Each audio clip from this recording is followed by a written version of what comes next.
আমি কি daily daily তোর ভাইয়ের সামনে আমুনি? আমার আর খাইলো কাম নাই। ঘর ভাড়া নেওয়ার সময় তোর মনে আছিল না যে ঘর ভাড়া সঠিক সময় দিতে হইব? আজকে মাসের 20 তারিখ হয়ে গেছে, তুই এখনো ঘর ভাড়াটা দেস নাই। কাকা অনেক সমস্যা আছে বুঝছেন, আপনি কালকে আইন, আপনার বাড়ি ভাড়াটা কালকে দিয়ে দিমুনে। আচ্ছা ঠিক আছে, কালকে যাতে মনে থাকে। আর আমি আর তোর ঘরের সামনে আমু না, তুই আমার বাসায় গিয়ে দিয়ে আইস বাড়ি ভাড়া। আচ্ছা কাকা। চাউলাটা এখনো আমার বাসায় গিয়ে ভাড়াটা দিয়ে আইলো না। এই ছেলে, হ্যাঁ হ্যাঁ বাড়ি আলাইছে, এখন কি করি? এই ছেলে দরজা খোল। কই বলাই?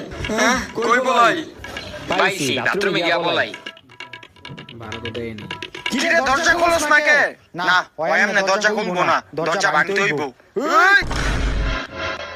কি রে, ছেড়ে কই গেছে? ও, বাথরুমে পলাইছো? দাঁড়া। বাড়ি আলাই এই জায়গা আমার খুঁজে পাইবো না। বাথরুমের ভিতরেই আছে।